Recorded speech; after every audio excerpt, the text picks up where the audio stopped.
ensemble en famille.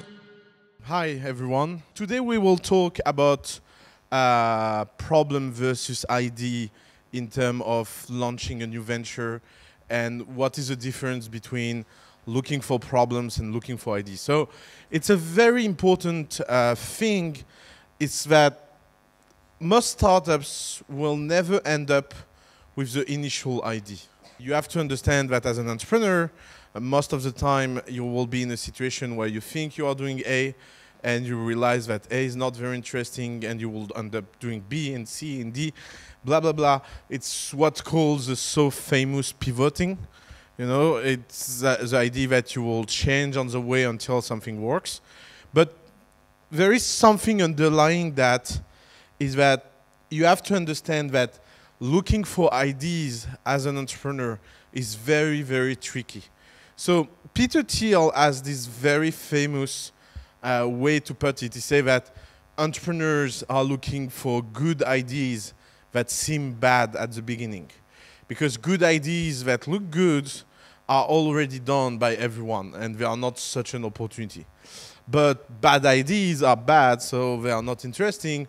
What is interesting is good ideas that look bad, because good ideas that look bad are ideas that are so counterintuitive that if you succeed at making them possible, you will do something that have a lot of value. So that is creating a problem, is that it's so hard in the startup world to evaluate ideas. It's if you play the game of looking at every successful startups around you and look at their initial pitch, you will be surprised how many times it's so impossible to trust that it's possible. So let's say we have a time capsule, we go back in 1998, and I come and I pitch you Google.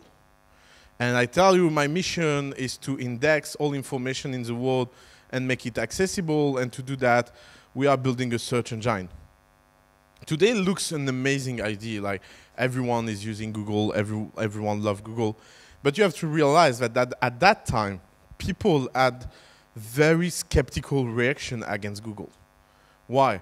Because you had something like maybe 20,000, 30,000 useful websites out there. So when you have 20,000 or 30,000 useful websites, the best way to organize information is in alphabetical order of categories and ontology. That's why Yahoo was so successful. Yahoo was about, you are looking for, I don't know, game, so you open the category game, and you will have all the websites that are gaming. And that was a view of the world where search is not important, because you don't need search if you don't have so much information. But why Google's secret, why Google's view on the world was so important? Because they realized that the number of websites will be exponentially higher every month, and that you will reach a point where it will become impossible to put all of that in a alphabetical category orders, and you need something more powerful, and that's where search is available. And you have to imagine that a lot of people was thinking at that time that no one needs a search engine, and especially because there was already 20 failed search engines, so why Google will succeed? And examples like that are so common, like who will have imagined that Facebook will become something like who here will have imagined that their parents or their grandparents will be on Facebook? Like it will seem impossible. My mom is using Facebook. I have no trust in humanity anymore. Like it's like if that kind of things can happen, everything can happen. Like you have to realize that it's about concepts that become so big and ideas that become so big that they are impossible to realize at the beginning, and they are impossible to, how to say, to feel it and evaluate in the sense of a simple idea. Because, and that's where we are weak as humans, is that we are very, very, very bad at predicting future. Like you have to understand that trying to look at startup and judge startup, it's a very, very bad game. It's a game you should not play, by the way. Like if you want an advice, as entrepreneurs, every time someone pitch you a startup, The thing you should do is not to evaluate the startup ID. The thing you should do should be, how can I help him to succeed even if I don't believe in his ID? Because you never know who you are talking to. I think the most concrete example of that will have been like our best startup in the family, Algolia, Save, blah, blah, blah, because all these startups, no one believed in them. And every entrepreneur now are like, oh, fuck, I should have helped them at the beginning. It will have been a lot of value for me. And why? Because most of startups look weird when they are presented. And as an entrepreneur, you have a very huge unfair advantage, is that you are not forced to have a judgment on them. If you look our position at the family, our position is horrible. You have thousands of startups that are created. Only a few hundred can be helped by the family. So we have to select. We have to cherry pick. So we are wrong so often. Like, we have a list of the startups that will refuse at the family and become so successful. I think the biggest one now is Appen. So who knows Appen here? Okay, so we refuse Appen 3 times. Like, they really want it, but for good reason. We hate dating websites, so it's always it's such a complicated market. It's such a complicated business. It's like, people doing that should be a public service, because you don't imagine as a business how hard it is. But we are wrong, and that's fine. Like, you have to live with the fact that you're in a field where you will be wrong all the time. And you know, you have all this article where Airbnb founders publish all the email from investors that refuse to invest from Airbnb. And sucker comments on that are, oh, they're so stupid, ha ha ha, they missed that. But everyone missed it. Like, user missed it because no one was using it, and investor missed it because it looked weird. Like, a few years ago, if you had told me that someone will come and sleep in my apartment and I don't know him, I will be like, are you kidding? Like, there's no way that happened. And it happened, because that's what entrepreneurs do. What they do is that they create solutions that solve in a very creative way problems we have. So, as an entrepreneur, if you understand that evaluating ideas are very complicated, it's a very complicated game, and it's a game where most of the time you will fail, you have to also realize that evaluating your own idea is very complicated. So, I want to talk about something also about that, is that most entrepreneurs are looking for external validation. It's something like, we can say 1,000 times on stage, in videos, on text, on Facebook, on Twitter, that at the family we don't look for ideas and we don't evaluate ideas, and we will have thousands of entrepreneurs that will come and ask us, what do we think about the ideas? Like, it's so counterintuitive that you can print, you know, an ad. I can put on that ad, we don't evaluate ideas, and people will come and say, yeah, sure, but my idea, what do you think about it?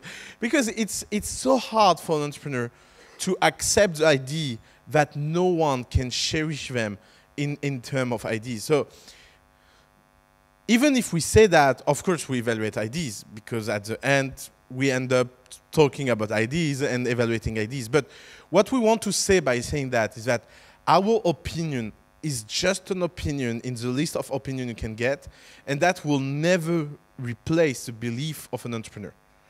Again, most of the most successful startups of the family are startups that have been pitched by people that would never believed in.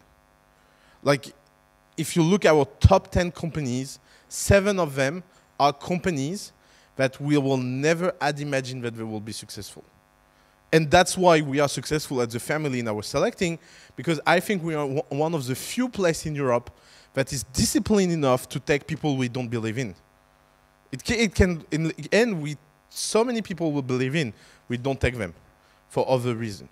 So what is our framework? Our framework is to don't look at ideas, but look at problem. So what's the difference between an idea and a problem? Let's say, in a very general sense, that your idea equals your solution, and your problem equals your market. And the mistake that most entrepreneurs, and especially first-time entrepreneurs, do is that they are much more obsessed about their solution than they are obsessed about their market. And that's a very big mistake because a bad solution in a big market can do much better than a very, very good solution in a very bad market. You have to understand that startups are market-driven, meaning that you cannot beat the market. You can never win against the market. If the market doesn't exist, you can do whatever you want. You can do the best product, it will not work. But in the opposite way, if you have a kind of a clunky solution, but it's going to solve a problem a lot of people have, and that the market is obvious, your growth can be naturally tracked by the market. This is why we talk about traction, because it's the idea that the market is so big, the market is so liquid, the market is so willing for your solution that your success will be as much external than internal. So what happened most of the time is, and that happened with a lot of bad investors. Like, you want to look at a bad investor look at ideas. Bad investors talk about ideas. Bad investors are obsessed about the ideas of entrepreneurs.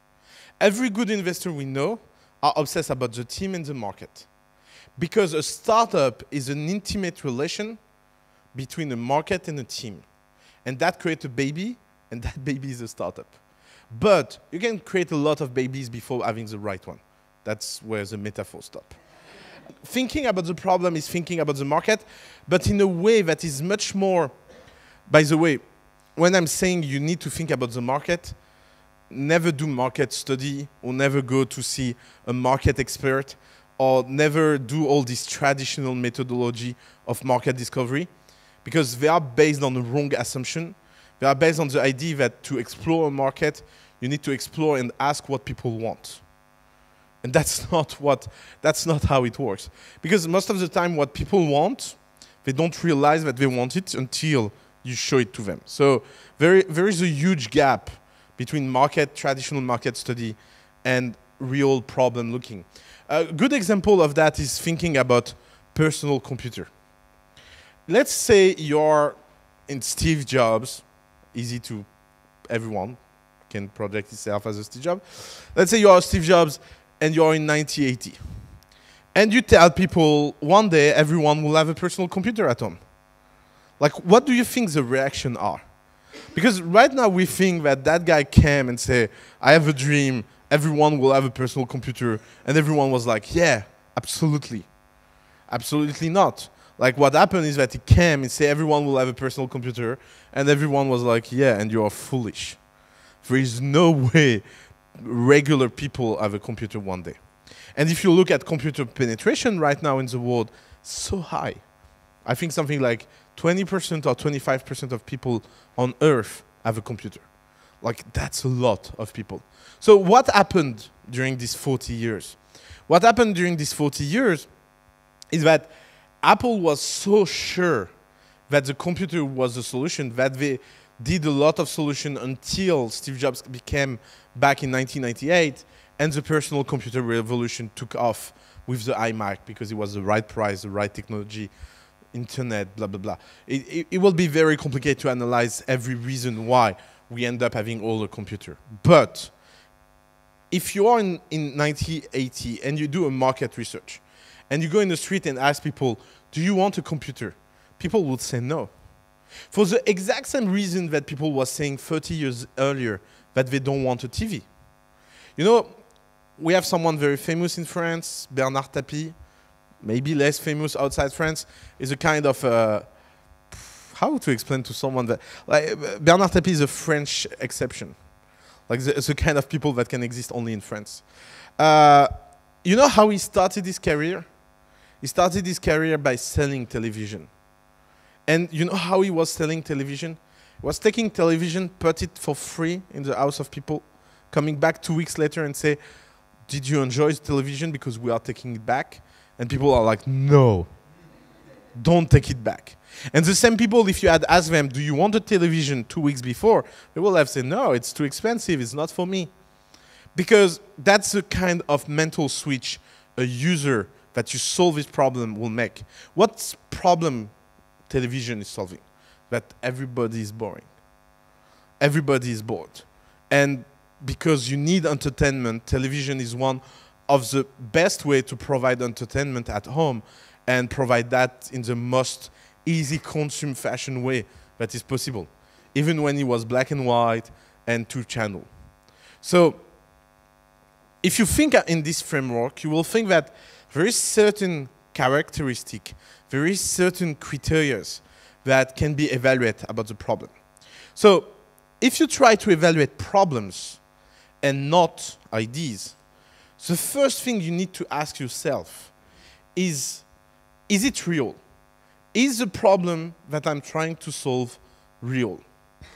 Because there is a lot of fake problem around us. So what is a fake problem? A fake problem is a problem that only the entrepreneurs have the feeling that the problem exists. For example, I was talking about that with one famous entrepreneur in the US that was telling me that the most awful thing about being rich and get pitched by a young entrepreneur is that most of the time you have to destroy what they are doing, not because it's a bad idea, but because they are living in a fake world. So, and that is maybe more true in Silicon Valley than in Europe, but it starts in Europe. What is a fake problem? A fake problem is a problem that you think everyone has because you live in such a bubble where everything is so specific that you think that the small part of the population that you represent is a kind of a majority. And that happened a lot, for example, in the luxury industry. If you talk with luxury industry people, they will create product that no one wants and that no one uses. Because they live in a world where the very few customers they know will create problem in their own way of life that will be self-sustaining. You know, they will have solutions that are extraordinary, and that will create problems that are specific to that solution. And you will have an end market of people trying to solve very narrow thing, and they end up doing service company. Because that's the difference between a service company and a product company, is that a product company starts from few people and want to reach the world. A service company starts from few people and having only very few customers. That are the most profitable one. Like that's a deep difference between a service company and a product company. So what is a real problem? A real problem is a problem that you can do the other way around and see the value. Like if I tell you, let's say that we all need to eat every day. That's a real problem. Like food market is so big. That's why there is thousands of startups. For a very simple reason, is that we need to eat between 2 to 3 times a day. Some people at 4. Like there is like no one can stay a very long time without eating. That's a problem. So if you look at that, and if you look at that problem, you will have thousands of ways to solve that problem. You can open a restaurant. You can open a food tech company. You can open a marketplace for restaurants. You can open a product that people will eat instead of eating. For example, Soylent. You will, for example, you will try to eat something that is fat or not fat, for sport or non-sport. You will have thousands of things, but at the end, the problem is very real. Now, let's say that you are doing my favorite one, an algorithm for wine. Like, why no company with an algorithm for wine ever succeed on Earth? For a very simple reason. It's not a real problem. Like, people drink wine for obvious reason. They want to get drunk or somehow a little bit drunk. And that's the real problem. The real problem is never which one I will buy. You know how people select wine in restaurant?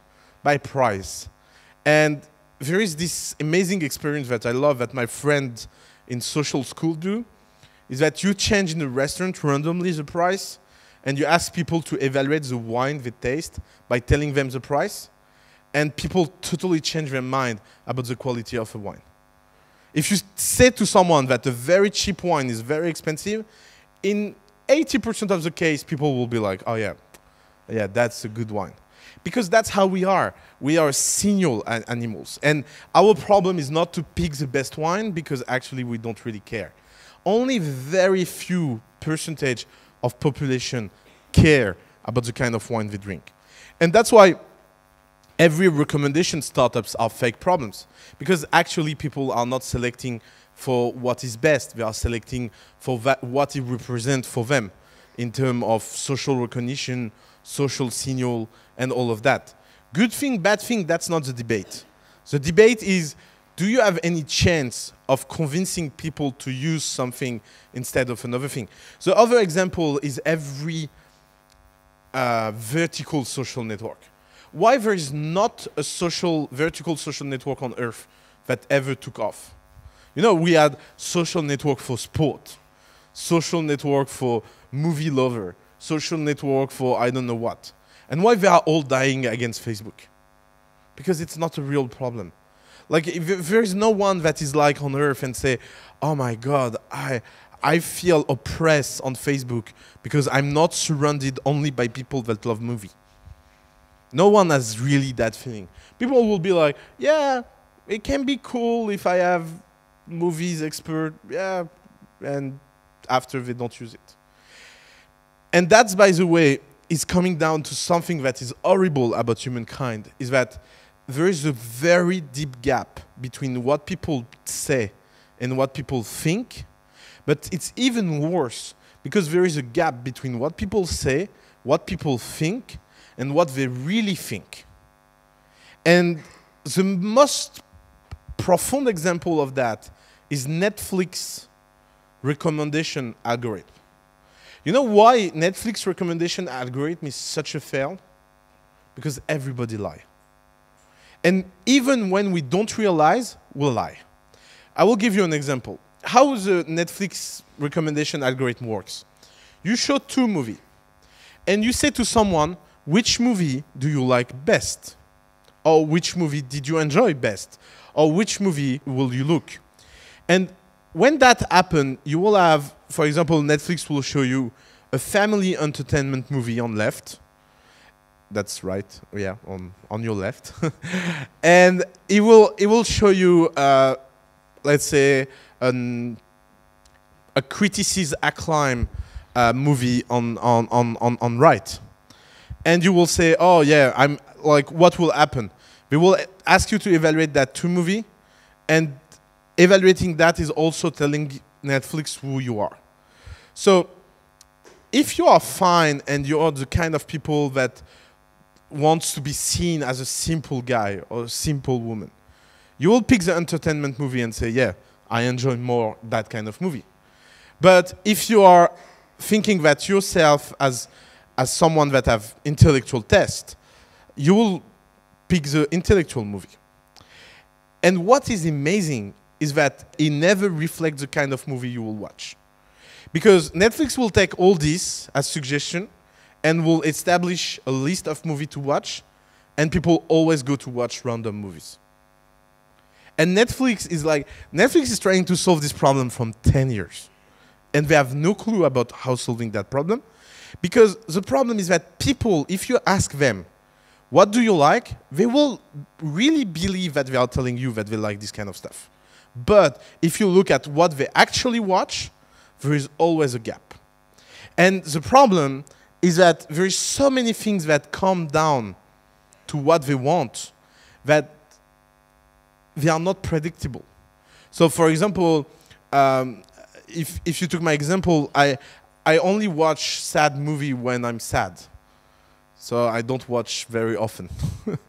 So the problem is that you cannot put in an algorithm something like, are you sad or are you happy? Because that's not the kind of information that it can be computed. And that's why it's not a real problem. Because the reality is that people have very good way to choose the wine they drink, and people have very good way to choose the kind of movie they want to watch. No one is suffering on earth from a lack of movie watching because they are depressed of not knowing which movie they want. And that's the important reality that you have to face as an entrepreneur, is that most of the solution entrepreneur build don't solve a real problem, because it solves not something life-threatening, but it solves a nice-to-have. Of course, if someone invents the best algorithm of recommendation on earth that is connected to our mind and know exactly what we want, it will be depressing. Why? Because we will be like, yeah, I don't want anyone in my mind. And it will create problems where there was no problem at all. So you have to be very careful about thinking, does what I'm doing matter or not? Because it's always a very good clue about the long-term value and long-term potential of what you are doing. And if you are just doing a nice-to-have feature, you have to be very careful that this nice-to-have feature will ever survive. A consequence of the first element of evaluation of a problem is that if your problem is real, you can define it very, very clearly, and you can make people feel that the problem is real. Again, if you take obvious company, every big companies that are successful have problems that can be defined very easily. Even the one where you are thinking like, yeah, but what is the problem behind Facebook? Or what is the problem behind Twitter? Or what is the problem behind I don't know what? The reality is that all these companies have very defined problem that you are not aware of. Like making connection, social connection between people, it's one of the most important problems that anyone can solve. Like you have to look at how many clubs and social gathering and things are done around the world to connect people. So Facebook did that at scale, and Facebook solved the problem of social connection. Even if you look at it and you think, yeah, it's a social network, it's cool. But there is an underlying problem that is very, very important.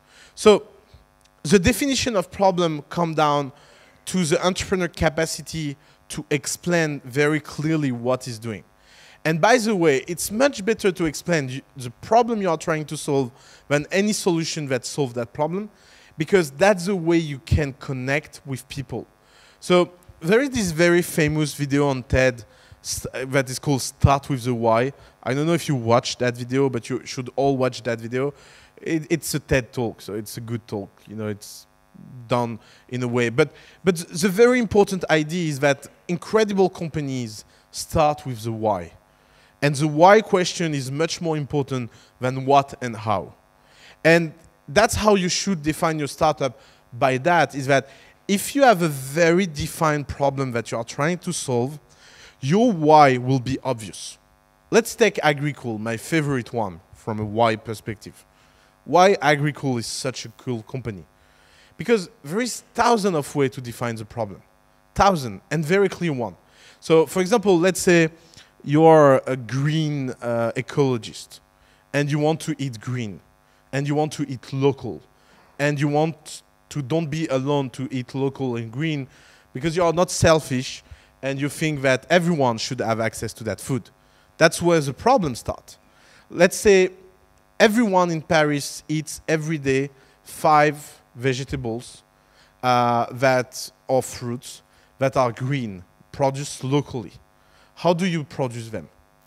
Like the kind of surface you will need to produce that kind of amount of organic food will be so big that you will need to produce them far. And if you're green, you don't want to have transportation, because the transportation cost on environment is much higher than the cost of producing non-green food. So if you think about that, and if you think, I want that everyone eat green without any chemical, and I want to make that accessible to anyone at a price that anyone can offer so it becomes a commodity, you have to figure out a solution that will be revolutionary. So you can define the problem that way. But there is a very interesting way to define agricultural problem. One of the ways that no one thinks about and that obsesses me a lot is, let's assume that climate change is true. You know, there's a lot of debates. Is it true? Is it not true? Is it human? Is it not human? Okay, I don't care. Let's assume it's true. Let's assume that we will have 2 degrees more in the next 10 years. What will be the first consequence that no one talks about? Mosquitoes. The population of mosquitoes and every insect will be exponentially higher. what does it mean? It means that the level of pesticide that we will need to use to grow vegetables will be 10 times what we are using now, only for 2 degrees.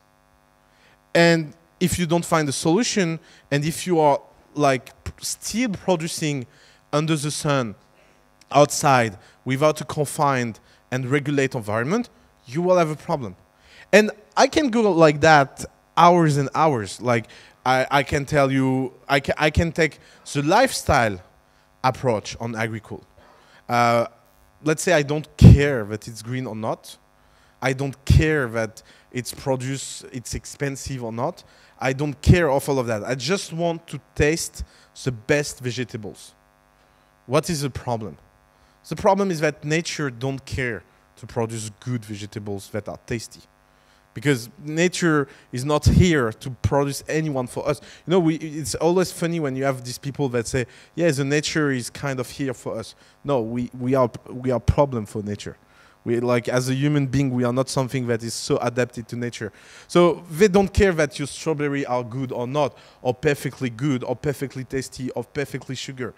And if it's just a lifestyle thing and you just want to eat the best, again, confined environment, totally controlled from A to Z is the best environment to produce vegetables. So, and I can go on like that for hours, and we can take so many angles and define the problem in so many ways. That's are the best company. It's companies that are solving with one solution thousands of problems. Like, when you have companies like that, you are facing something that is quite unique. Because when we tell entrepreneurs, you have to solve one problem, people think like they have to solve one problem. But the best companies don't solve one problem. Best companies solve hundreds of problems in the same time with a lot of angle, because their solution totally redefine the market and how a market operates. So the third way of evaluating any problem is the problem big or not? So that's the tricky part, because a problem can be small now and big in the future.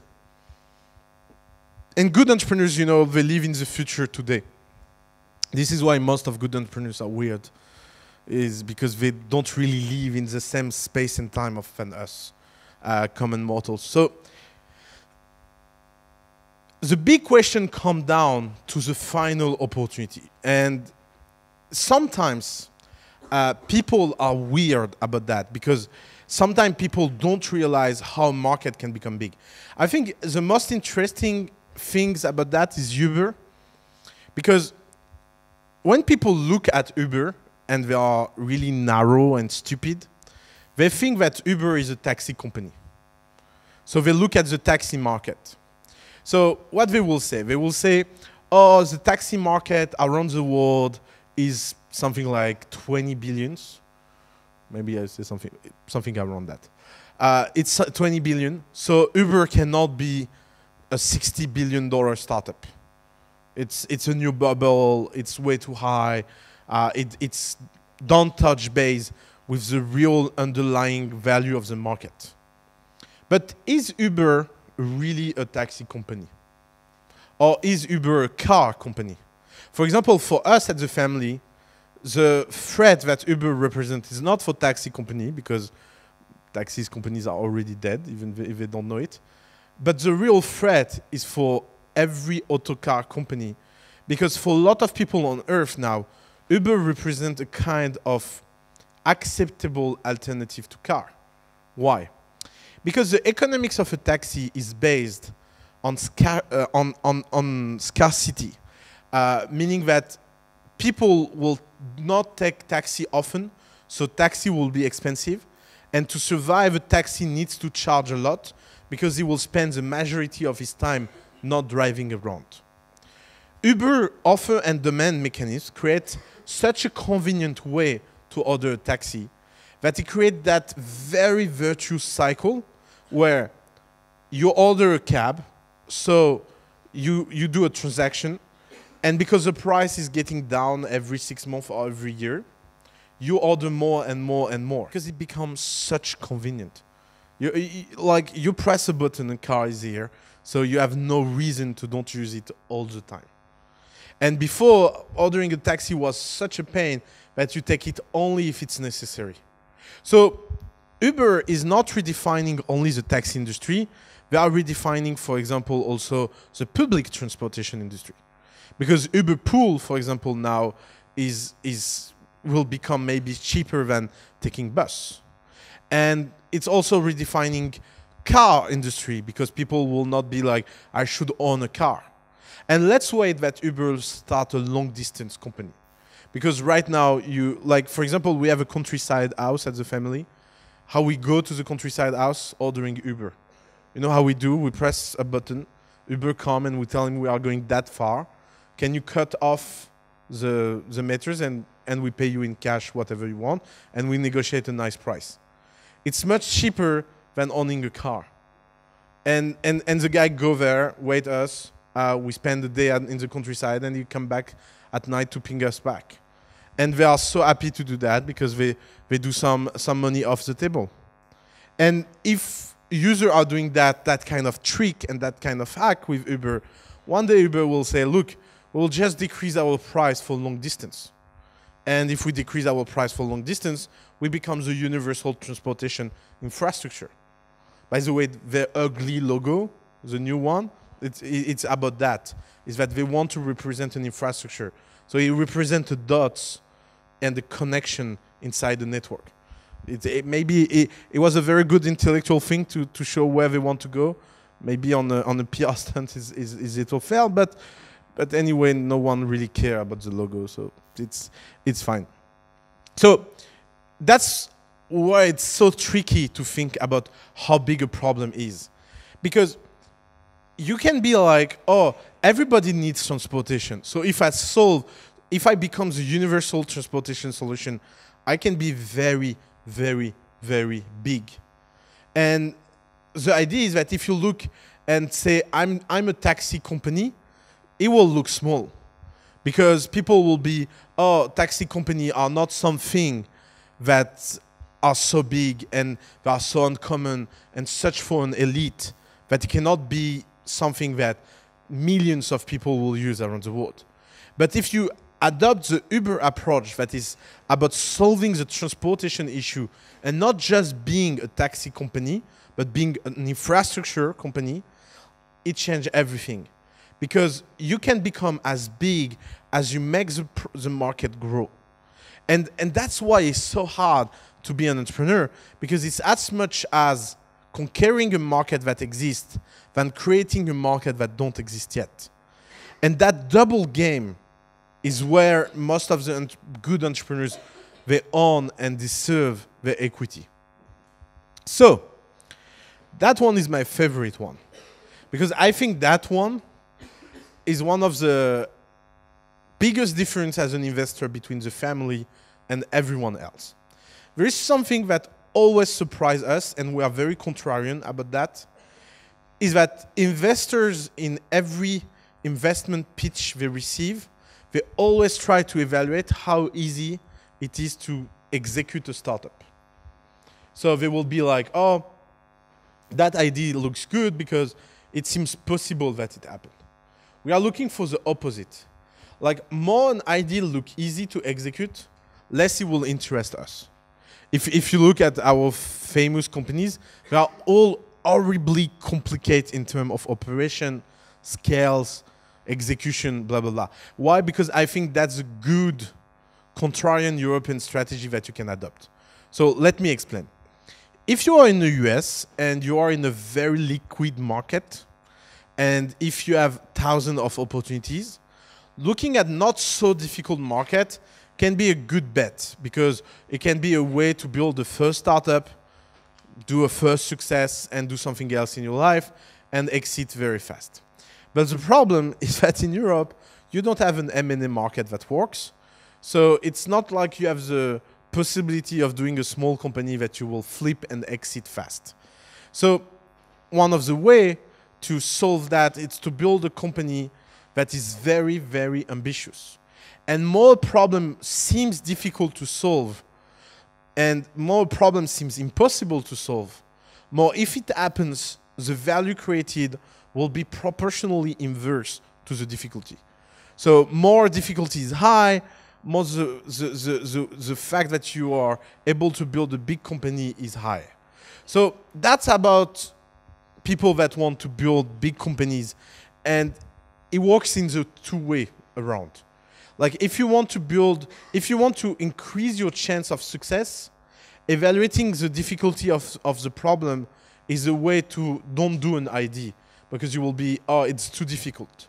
But if you want to increase the final size of your opportunity and so decreasing your chance of success, more problem is difficult, more interesting it will be. Because that's where are the kind of value that no one else can see. And that's where is the underlying value of a very long-term company. Because if something is difficult, it means that not so many people will be able to solve it. And it comes down also to something, is that most of good entrepreneurs are doing things on a very long term. And one of the only way to solve difficult problem is to spend a lot of time at becoming expert at that problem. And I want to talk about that, is about the time perspective you have as an entrepreneur. You have multiple choice in life about what kind of time perspective you can adopt. If you want to be an expert in anything, it takes less than 10 years.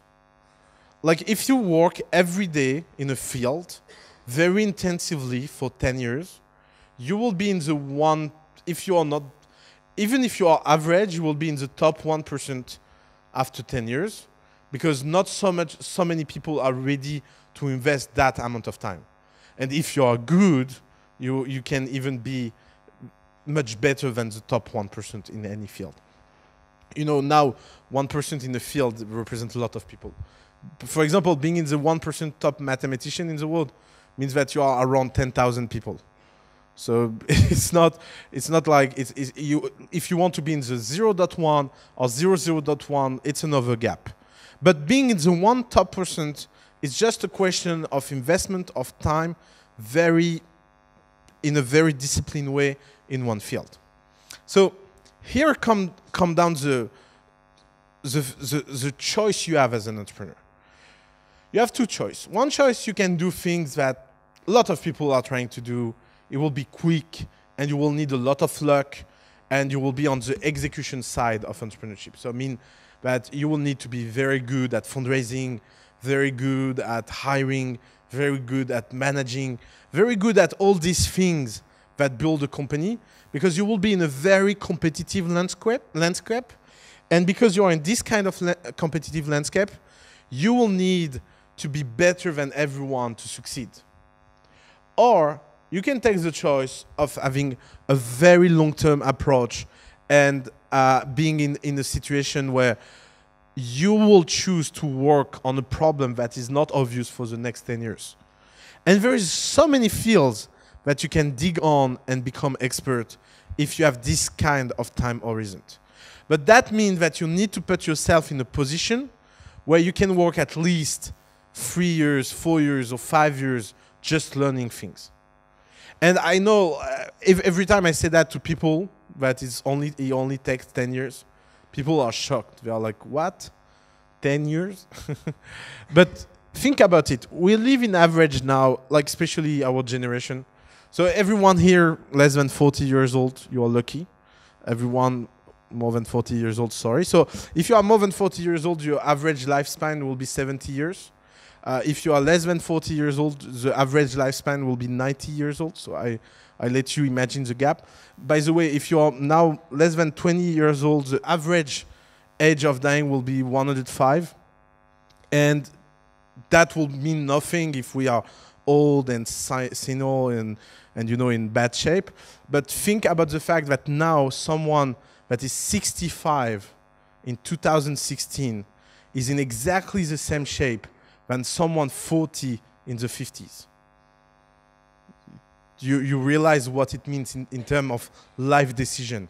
It means that we will need to be finding a way to live very long time and not get bored. And it's hard. It's really hard. Like, if you look at, I'm sorry to say that, but why most old people are horrible? Because they don't have purpose anymore. Like, if you look at every old people that are nice, it's people that are very active because they have a purpose in life. And everyone that is old and not nice is because they are doing nothing and they don't have a sense and they have the feeling that they cannot achieve anything. So 10 years now in our generation is not so long. And that's where it comes down to difficult problem. You have thousands of fields where now people can become expert only if they decide to do so. And there is not a field where you cannot become an expert in 10 years now and that is not documented online. After it's question of passion, it's question of self-esteem, it's a question of time frame, it's a question of putting yourself in the right condition to do that. But you know why I love so much that path? Because that path never failed.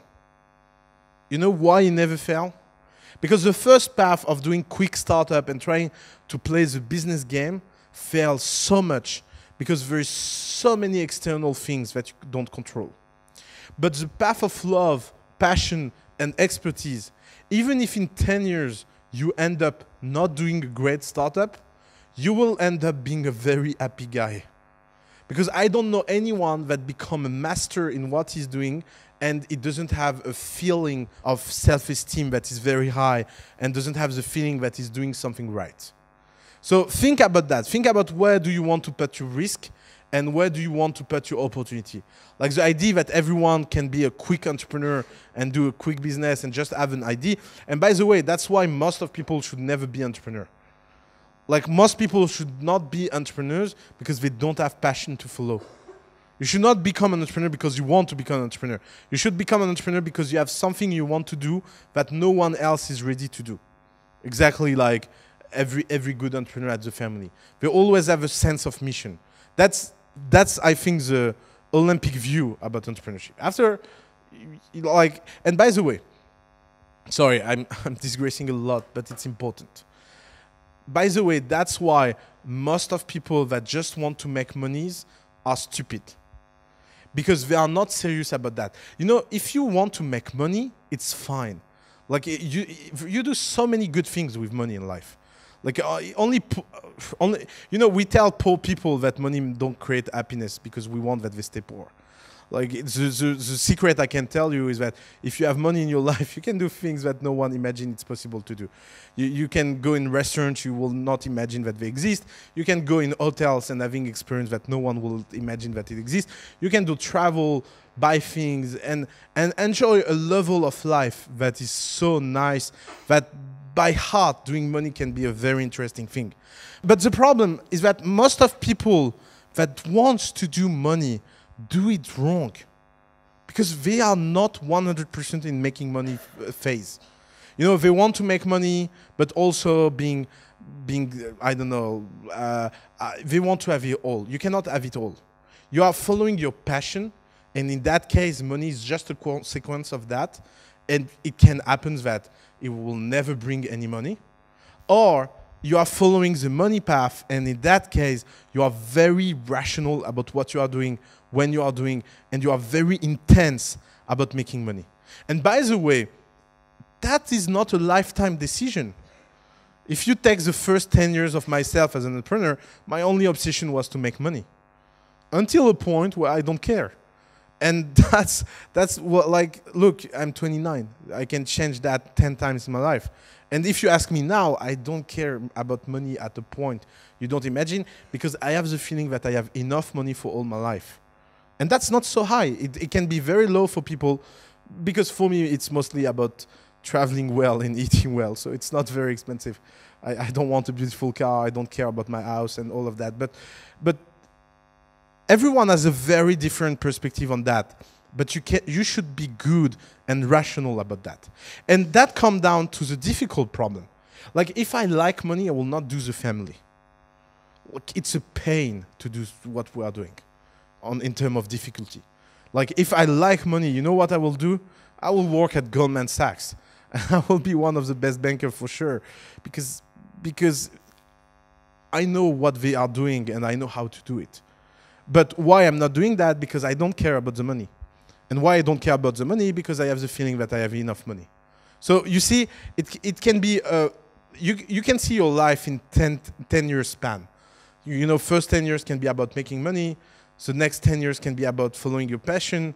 10 years after can be about finding something else, building a family, whatever. Like, the worst way to see your life is about thinking that you can find an equilibrium about everything all time long. I already told you that, but I really believe in that. Like, you have 5 essential things in life, pick 2 and do it in the same time. And change. Like, you can go from a phase to another. But what I hate is all these people. So you don't imagine how many people come to pitch us and say, oh, why are you an entrepreneur? Yeah, I'm an entrepreneur because I'm passionate about entrepreneurship. What? Like, it doesn't make sense. That's the kind of answer that just shows that you're lost. Like, if you're passionate about entrepreneurship, it means that you don't know what you are doing. You can be passionate about making money. You can be passionate about the problem you want to solve. You can be passionate about, I don't know, let's say, for example, you have a cat lover there. And so she built something to live a passion. So it doesn't matter what a company is doing. It's just about cats. So it's much more important than anything else. So pick the right fight. And if you are looking for being driven by your passion, just go for your passion. If you are driven by something else, go for something else. But don't think that you can have all. You know, it's not. It doesn't work like that. So that one is a tricky one. Does the problem is obvious or not? If the problem is obvious, and if you don't have difficulty to discover the problem, it means that you are missing something. Because obvious problems are always solved. Always solved. And if you have an obvious problem and it's not solved, it's because there is something not obvious that is hidden. And the good example of that is for everything in finance. You know, fintech are very fashionable these days. If you look about the finance world or banking world, you have thousands of problems that seem so obvious to solve. And people, you know, start companies and are, yeah, the banks, they are stealing money to people, so I will make a solution where I not steal money. And you're like, yeah, but how do you prevent the banks from killing you? And in both ways, by the way, like physical way and virtual way. And people are like, yeah, I don't know. Yeah, they are. Oh yeah, that's right. That's right. That's maybe why it doesn't exist. It's because that's a very good test I love to do. When someone come and pitch us something that looks simple to do, and it doesn't exist, you can ask a question that never fails. If it's so obvious, why it doesn't exist? And 99% of the time, people cannot answer. Like, yeah, because people never think about that. No, it's because everyone doing it failed. And that's the reality you don't want to face as an entrepreneur, is that if you have an idea, thousands of people had the same idea on the same time. So if it's obvious and it doesn't exist, it's because it will never exist.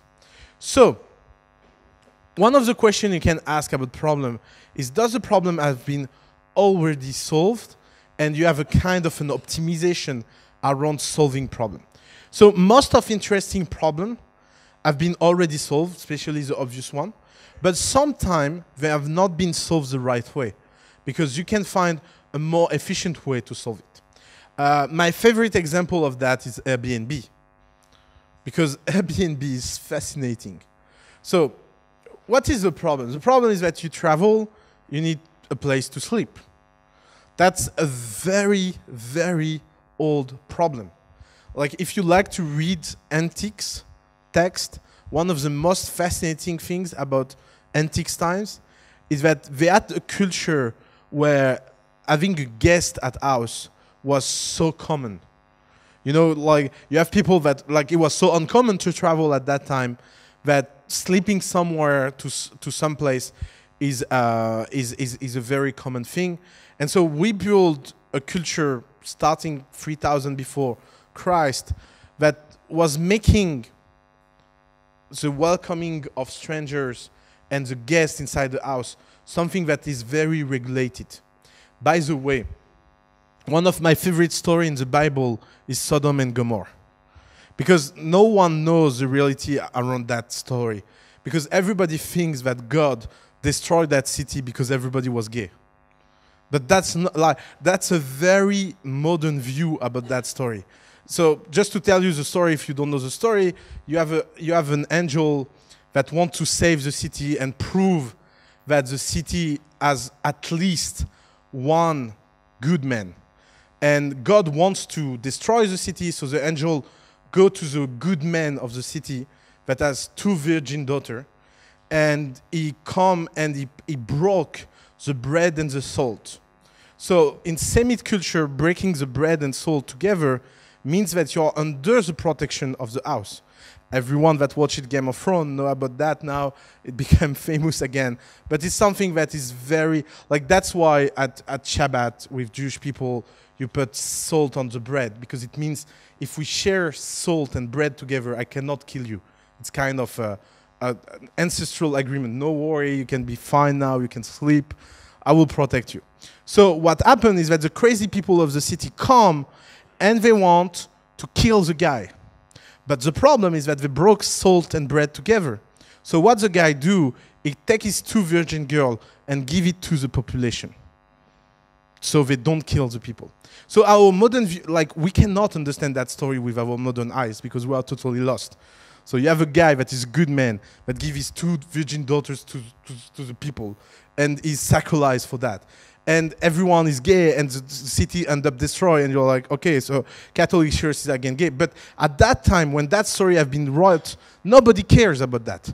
Like, that was not the problem at that time. The problem at that time is that people tried to kill him, and they had bread and salt together.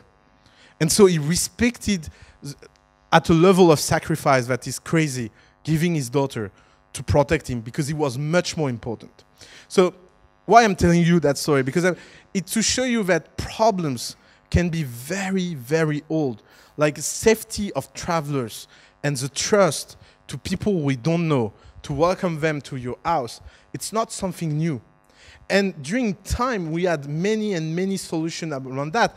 Do you know why the logic industry was so linked to the security industry in Middle Age?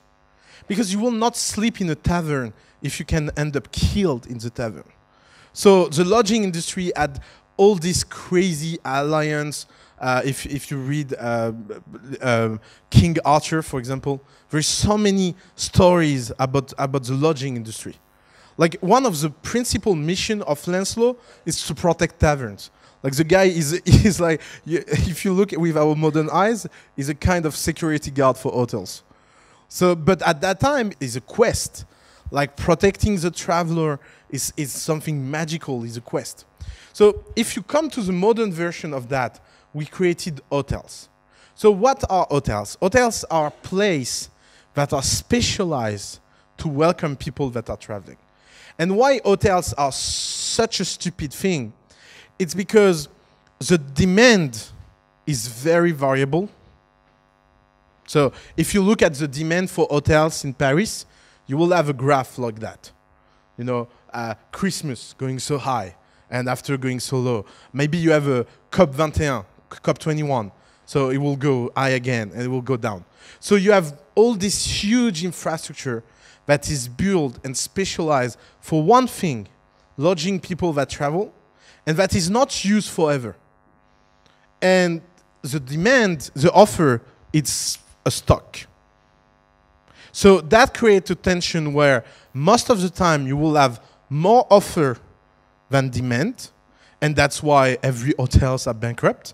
Because they, like, by the way, you want to do things that are incredible, look on booking.com when an hotel is not expensive. Put alert, you have tools to put alert. And go in the 5 best star hotel of Paris for almost free. Because there is night where the hotel is so empty that if you go to the counter and say you are in honeymoon or it's your first year of anniversary as a couple or blah, blah, blah, invent anything, They will give you the best room in the hotel for nothing. Like that kind of acts is based on the fact that when the hotel is empty, having someone that pay a small price or big price doesn't change anything, because it's loss. So Airbnb is a solution that take an asset that already exists and make it available to people. So if you think about the lodging problem, does the lodging problem have been solved? Of course, yes. But what Airbnb is doing is that they are taking a supply demand and offering it to a new kind of offer, because they are taking a way to make a return on investment to assets that otherwise will have a lower return on investment. Your room, your things, blah, blah, blah. By the way, you know what is the first impact, economic impact of Airbnb? Is that people travel more. You know why? Because they put their apartment on Airbnb when they travel, so they have a higher budget of holidays. So it creates the kind of circle I was talking about Uber that is, you know, is self-sustaining. More people travel on Airbnb, more people make money on Airbnb, more people make money on Airbnb, more people travel. And so more they will need Airbnb. And that's why I think that people underestimate the final value of Airbnb. Think about it. They are producing a revenue that is almost as high as the biggest hotel chain without any asset investment, without any asset under management, without any building, without anything, just taking the opportunity of pre-existing assets. So never think that because something had already been solved, that you cannot do something much better with a different angle. Like, you know, there is so many, this is why I hate when investors say that. You know, they tell you, oh, look at your competition, if it already exists, blah, blah, blah. That's bullshit. There is always room, there is always space. It's just that more markets have been already solved, more the new solution should be impressive.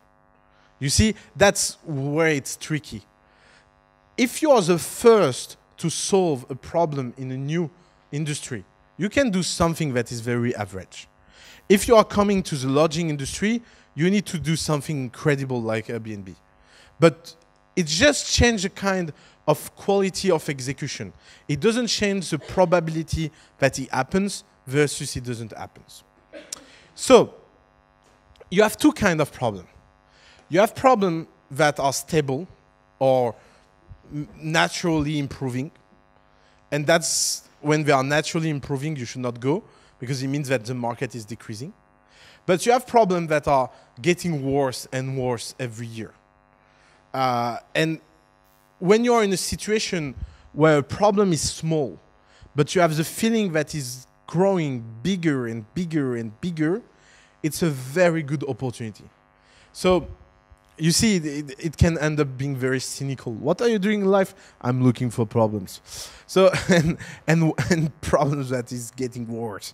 But it's true that more something is hurtful, more you will have an opportunity to offer something that will be easy. Dave McClure said one day that sentence that I love. It's much easier to sell a painkiller than any vitamins, because it's much easier for someone that has a headache to get a pill that will take off that headache than convincing someone that taking vitamin B will be better for his body on long term, because it's not concrete. That said, the market of vitamins is bigger than the market of painkillers. So all of this framework together.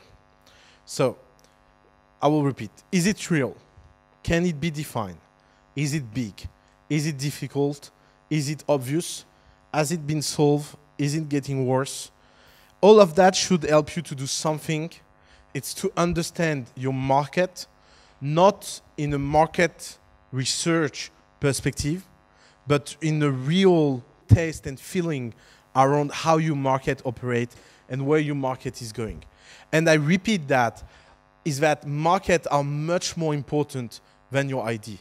Because markets are the element where life can happen. And you can see it as an ecosystem where life will be favorized or killed. And some markets are toxic, some markets are very good. A good thing to think about, like, think about music industry.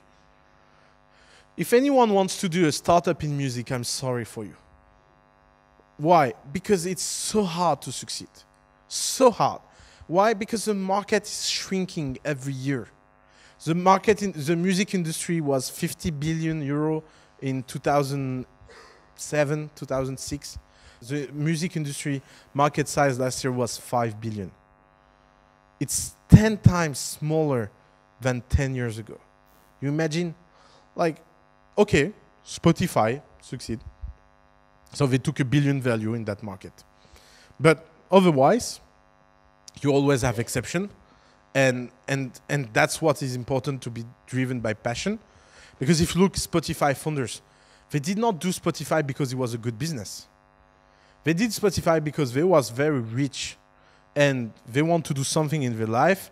And the guy was such a musician that he wanted to do something in music. But Spotify founder said always the same thing. If he had not succeeded with his first startup, he will never have succeeded with Spotify. It cost him $15 million to bootstrap Spotify of his personal money before finding anyone that was ready to put money. So that's unfair, but that's the reality. That you have to think, you have to understand that being a first-time entrepreneur and a second-time entrepreneur, it's not the same game. You can do things as a second-time entrepreneur that you cannot as a first-time entrepreneur. And if you want to launch something in the music industry as a first-time entrepreneur, good luck. And why? Because, you know, markets are alive. You know, some markets are good, some markets are nice, some markets are horrible, some markets are aggressive. You know, you can, one of the good way, that's the game we can do, is that we can describe market as animals. You know, and we can imagine the characteristic of the animals, and it will give you a good sense of what you are doing. Some people are in a market where everyone is a tiger, so you need to be tough. Some markets are dolphin. You know, everybody's nice and everybody's jumping and they are so so like that kind of market are perfect for people doing things on long term and nice. Markets are very unequal one to the other. And that's the problem, by the way, to most advice you receive, is that the advice you receive as an entrepreneur, most of the time what you read online, are made for an average theoretical market. But the difference can be so big between markets that things that are true for some startup are wrong for others. You know, one of the things we hate at the family is when early stage startups talk together. You know, that's something also that is very counterintuitive. Everybody say, oh, as an early stage startup, you should share with other early stage startup and you will succeed together. But actually, it's wrong. It's true on certain things. For example, it's very important to be surrounded by people doing the same thing than you, because it gives up, it gives energy. But if you start to do exactly what they are doing, it can end up very bad because you will not understand your context. It will be better to be with older startups that already have been there and done that and know your industry and know the whereabouts of what you are doing. So markets are alive, and markets are too big to be taken in once. So when you did the work of thinking about a problem, the second step you need to do is to understand what small segment of that problem you will solve. You see, it's a two-step thing. You first need to have a big vision, and then as an execution, you need to be very focused and very narrow on the first step. And the technical term of that is the target market, like what you will target at beginning. And sometimes the answer can be very surprising. For example, we have a company in the family that is run by a Romanian founder. And Romanian people are very, how to say that, they are very willing to help another Romanian entrepreneur. And I convinced them that their first strategy should be to target only Romanian working companies that can be client. It looks weird, no? It will look weird to tell someone, oh, you are Romanian, target Romanian. Yeah. Because you will have a huge unfair advantage.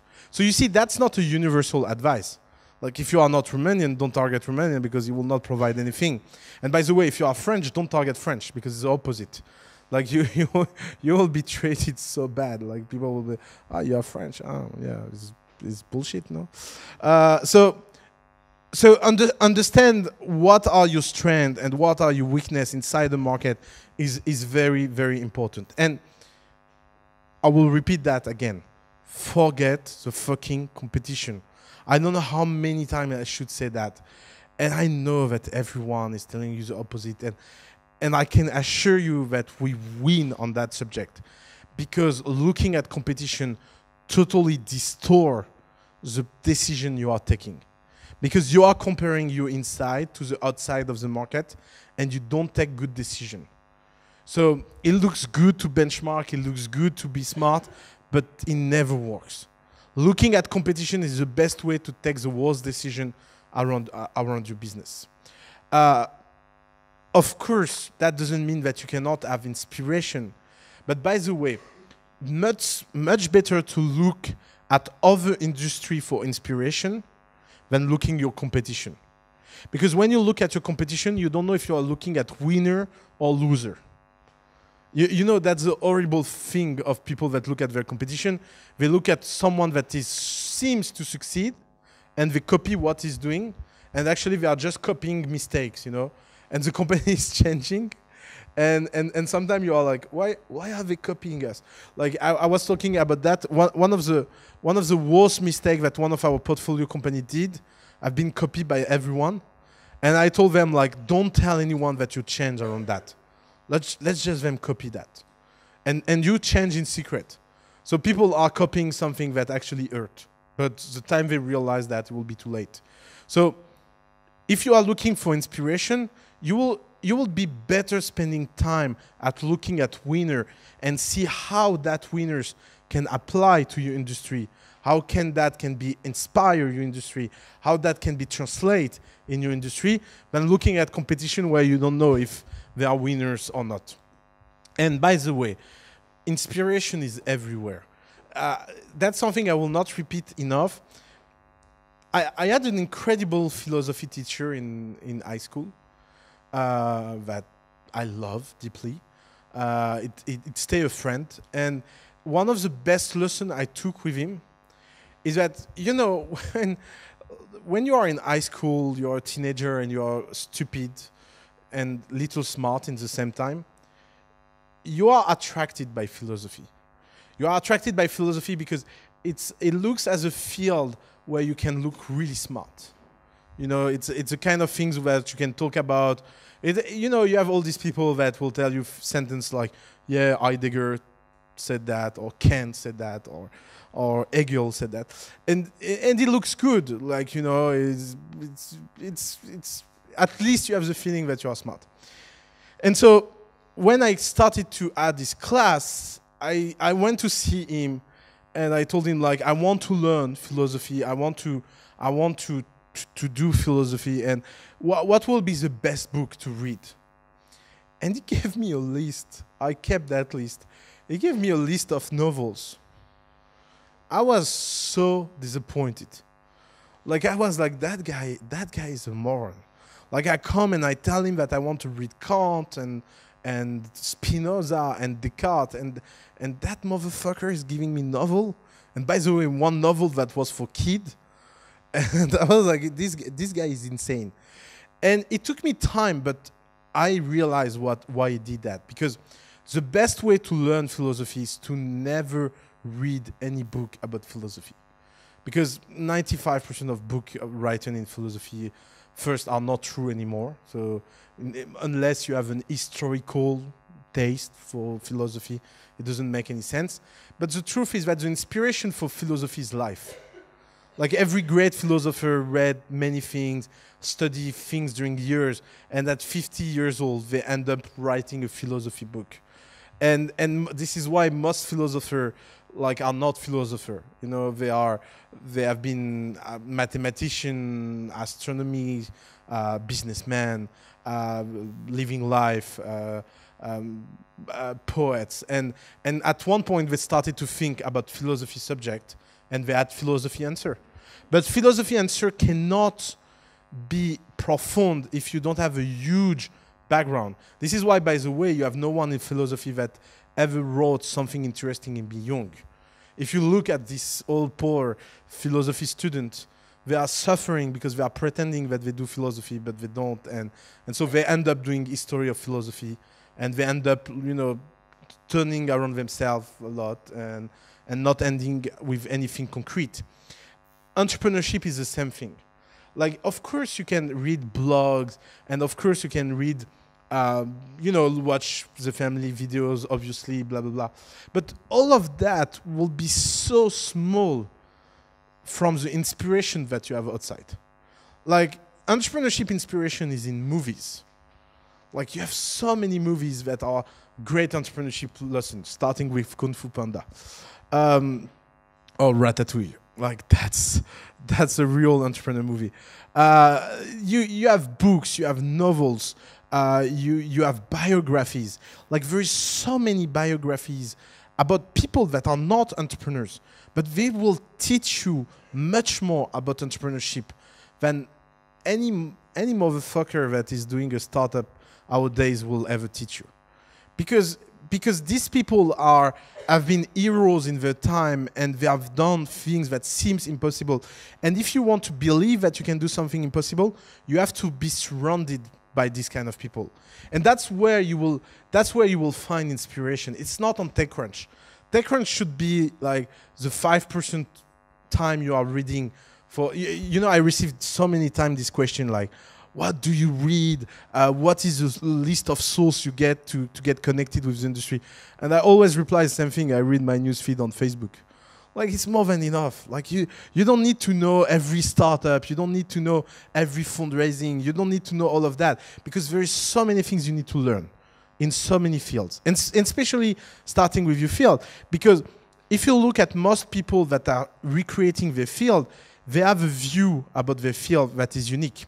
And so, by the way, if you want to read a life-changing article, and I'm not kidding, a life-changing article that is so good is the one wrote by Oh Wait But Why, ohwaitbutwhy.com. It's called Elon Musk, The Cook and the Chef, and where they explained the view of the world of Elon Musk about what is the difference between being a cook and being a chef. So what is a cook? A cook is someone that follows a recipe. So you can be a great cook, but you will never be an entrepreneur as a cook. Like, if you are a great cook, you should be an early employee. You should work at a startup, because great cook work at incredible restaurant. But great chefs are not great cook. There is a difference between being a great chef and a great cook.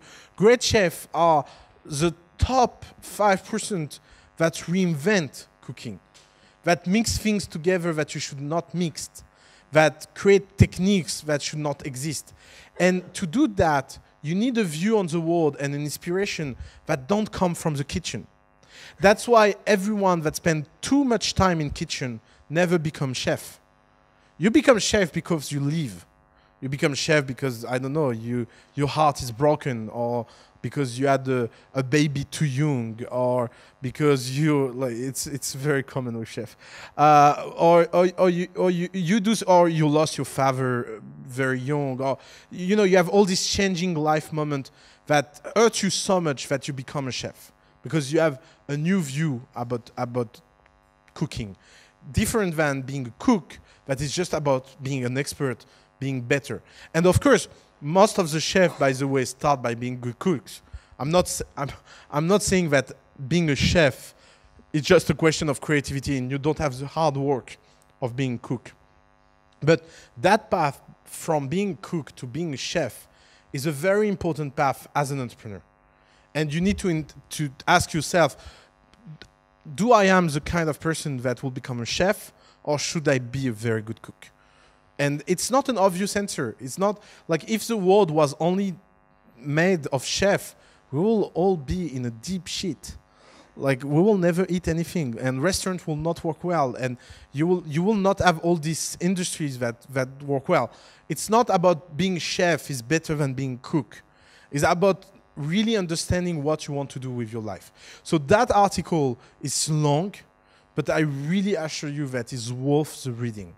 Like it's not so common to have an article that really resonates with all the questions we ask. So again, I will repeat that because it's important.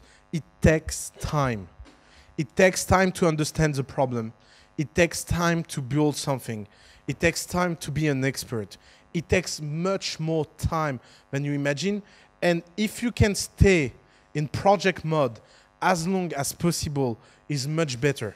Because when you are a company, you deal with things that are horrible. Like one of you come and told me with all the fear in the world, I need to create a company, but I know nothing about accounting and tax, and should I be a SAS, or should I be a SARL, or should I be a limited or unlimited company, or blah, blah, blah. And I feel the pain. I feel like how many questions you can have when you switch to entrepreneurs. But this question should come after you have something to do. So start with a project. Be a project. You know, people don't like to say I have a project because it sounds soft. It doesn't sound serious. But it's much better to have a project that becomes a company than having a company that is looking for a project. Because in that way, it doesn't end up well. So all of that you can take every question I told you today, and you can, on a scale of risk from 0 to 100, take your chance of what you want to do. And it comes back to what I told you last time, between glory and happiness. More you are willing to take risk, more you will end up doing something incredible, but more it means that you can end up with nothing. And you need to be fine with this idea. Each co-founder gave an interview that week where the journalist told him, you seem very relaxed about everything is happening. Your company is threatened. And he said, this is why I'm relaxed, because my company is already dead. And I think the journalist did not understand what the guy wants to mean. It means that anyway, if it's already dead, it's fine. If it succeeds, it's better. But if you are in the mindset that you are already dead, you can live very intensively. Because you don't give a fuck. Like you will take more and more bold decisions. Each is going international. Like we had this conversation with one of their investors. The guy was like, "You have to solve the problem in France first, and after go international." And they say, "Why?" Because if you die in France, you will die. Say, "Yeah, but if we die in France, we die." So, like, what does it change? Like plan A, we go international. If we succeed in France, we are big outside. Plan B, we stay in France, where if we succeed, we are nowhere, and if we fail, we are nowhere. Like, what is the downside? Why I will not spend the cash I have to go international? Because that's the way entrepreneurs think. They are not thinking about what look rational or safe. They are thinking about, okay, there is 1% chance of success, but what look that path? What look that path on the 1%? And that's come down to the real question as an entrepreneur. Are you willing to take higher level of risk or not? And you can all take your personal project and just ask yourself about the level of risk you are ready to take. If you are ready to take higher level of risk, you can always go higher and higher. And it's good because it will put you in the kind of intensity and energy you will need to do something good. And if you are not willing to take that risk, think about doing something else than being an entrepreneur. Because at the end, it's way too risky to just not take any risk. Thank you.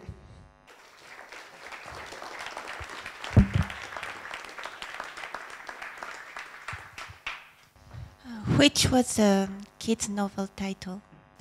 Philosophy teacher. I don't remember the list exactly, but there was a lot of Balzac book that I did not really read. I'm not into that. There was a book for kid that is the one for kids. Sorry, Golden Compass, because that one I read it.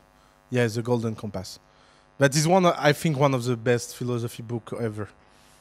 Like it's a story of a kid that have a tool that tells the truth.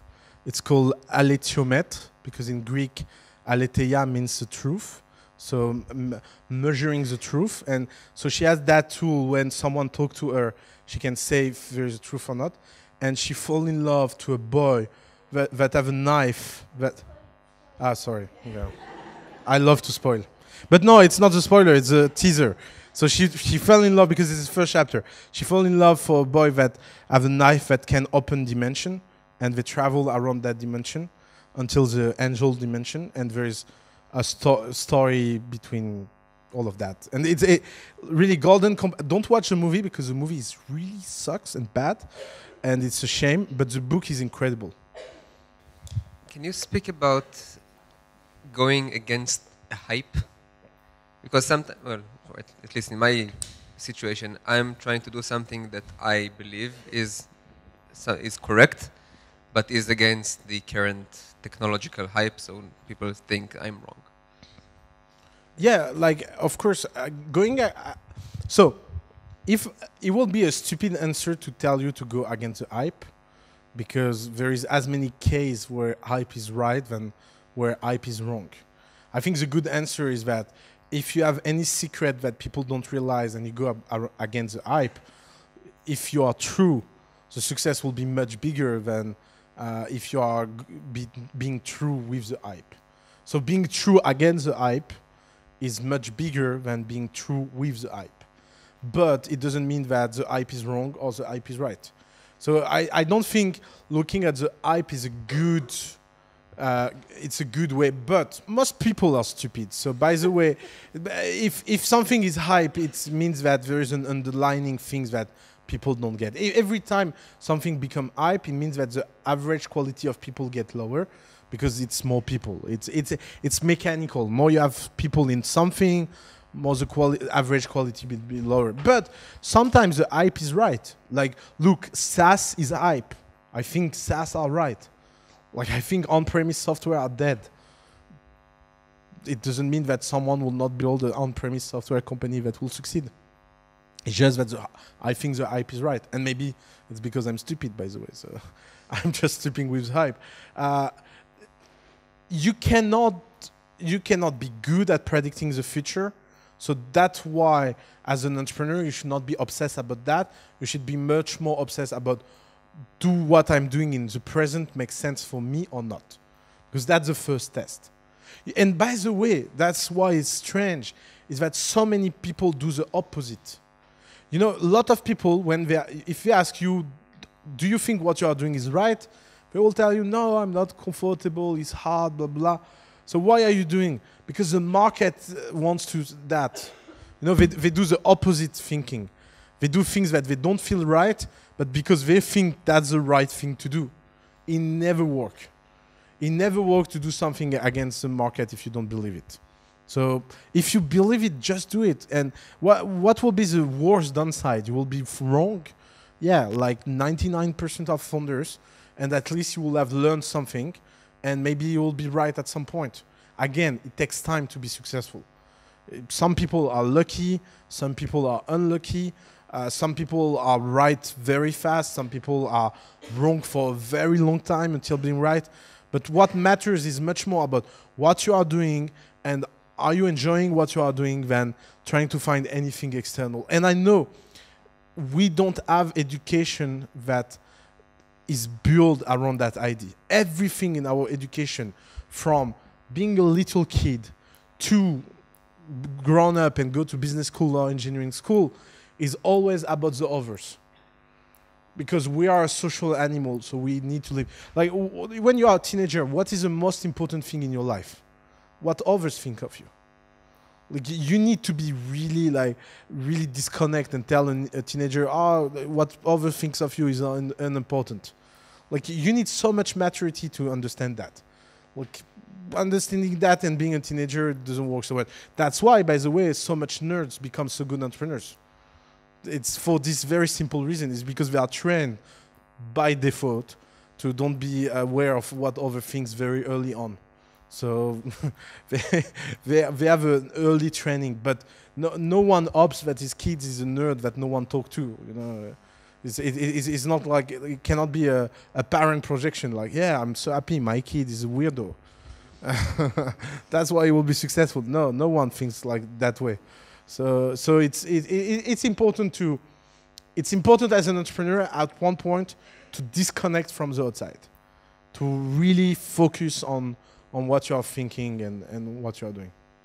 No, actually, you're saying the problem has to be like life-threatening. Yeah. Most problems in life are not life-threatening. That's true. Like education. I'm not gonna die if I haven't read all those books. Though Yeah. I will die if I don't sleep Okay. or if I don't drink. Or if Sorry, I have a Mediterranean view of what means life threat. So, you know, as a good Mediterranean, I exaggerate everything. And that's what, for me, education is a life-threatening problem.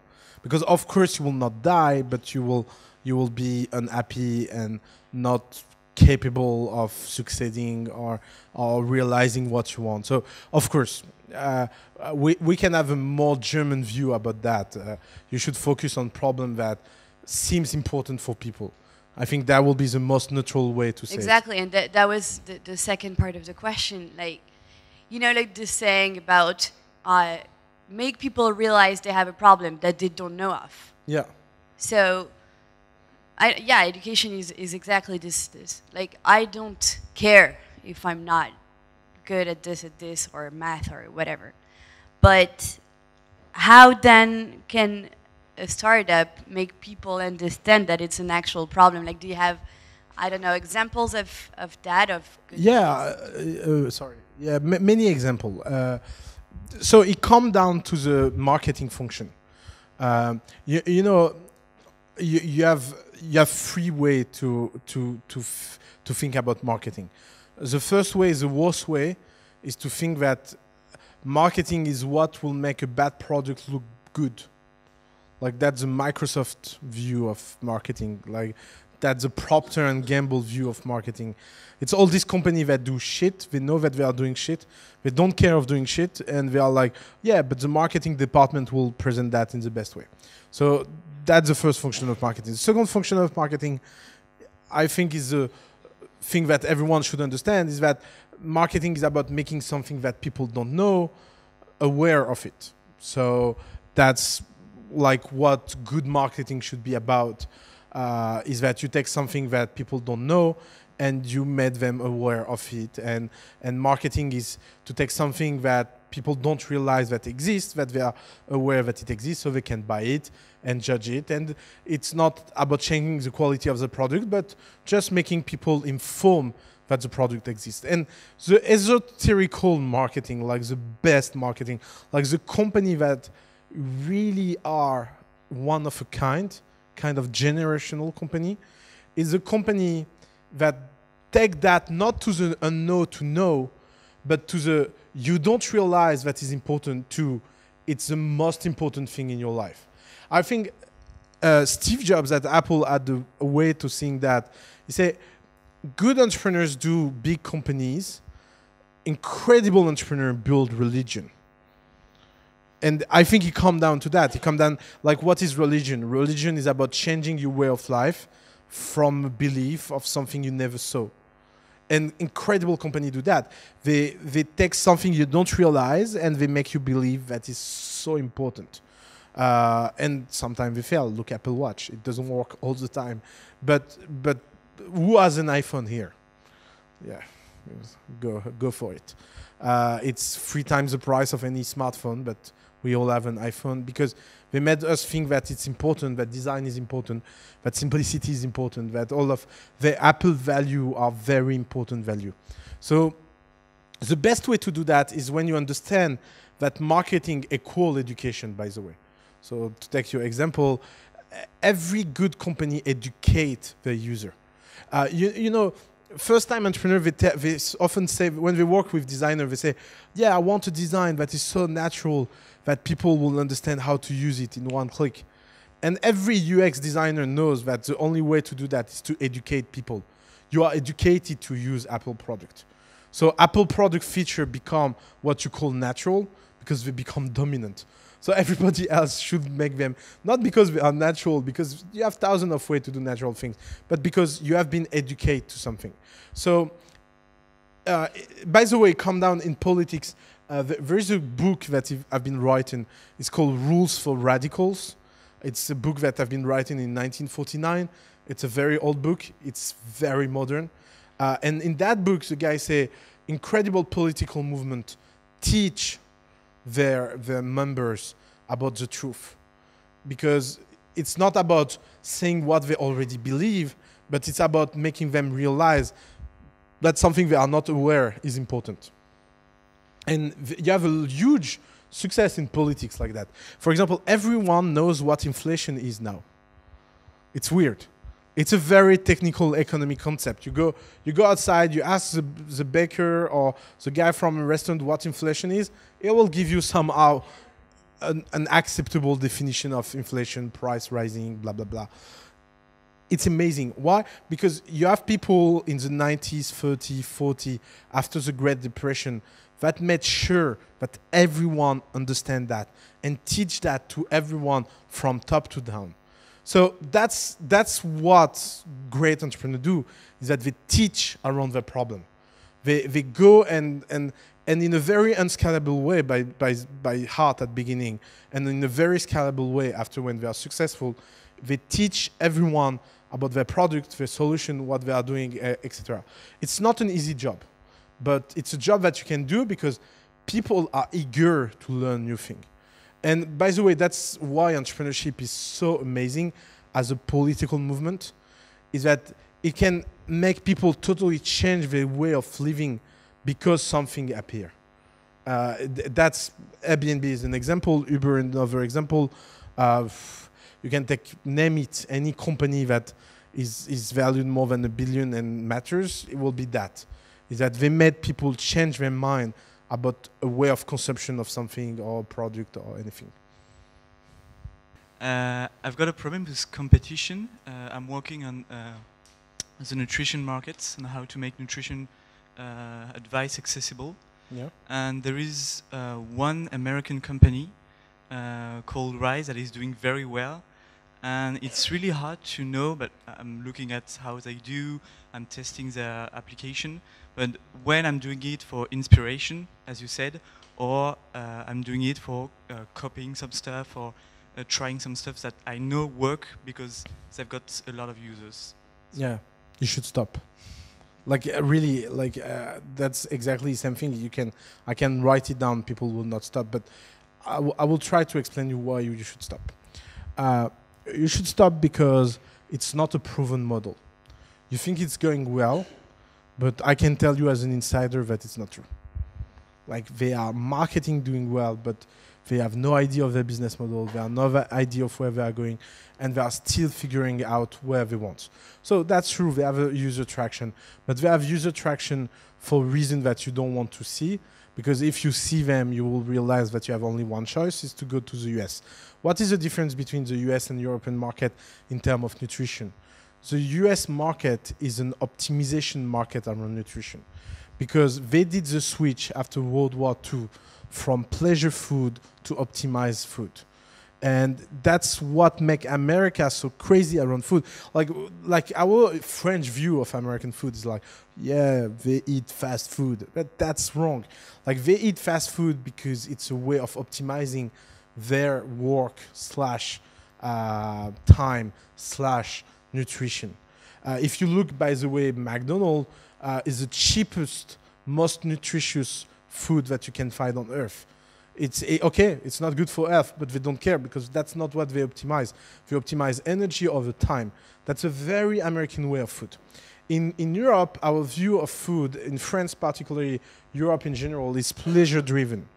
So everyone that wants to do something in the nutrition market around pleasure needs to understand that kind of relationship around what means to eat something and what people take. And that's why, for example, Weight Watchers is not a success like it is in the US. That's why Soylent doesn't seem to know how to launch.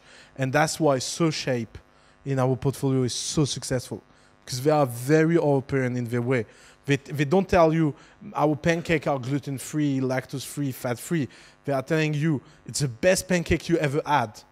By the way, it's gluten-free, lactose-free, fat-free. You see, it's become a feature. It's not a core. And you can see that just going in the store. When you go in the store in US, if you look at the cookies, it will be written super crunchy cookies because the crunchy thing will be the optimization feature. Like, crunchy, you know. If you go in the store in France, it will be old-fashioned cookie home, like your mom cookies, because that's what we want. We want, like, we have this feeling that our mom was cooking and yeah, she learned to do cookies because she was watching Beverly Hills. And so, yeah, we eat American food, but we eat the right way, like traditional good cookies going out of the oven that are beautiful. We don't care, it's crunchy. We want it, but it's tasty. So what you are doing is best single mistake you can do. You are taking a company that is American and you are trying to inspire yourself in a very different market because you are not solving the same problem. If you look the problem Rise is trying to solve and the problem you are trying to solve, it's not the same. So you are losing your time. So you have two choices. Choice one, you can become American. You can take a plane ticket, you can go there, and you can try to be the French nutritionist of America. And it can be something successful, but it will be an American company. Or you are trying to do that in Europe, and that way you need to do it in the European way. And by the way, if you look their app, because I look a lot in this market, if you look their app, they copy things in much more other mainstream app, Facebook included, than what you will copy. So go directly to the right inspiration. Look for your UX, look at your Messenger app. By the way, you want a real ID in nutrition? I don't get why no one is doing a Messenger app in nutrition. Because in nutrition, what people need is real-time information and question. We're doing that. Okay, so that's great. Come to talk to me. But it will be much better than the newsfeed, the photo, and everything that usually people do in that field. Thank you. So stop to look at competition, really. Like, you don't imagine how much you hurt yourself. We are done?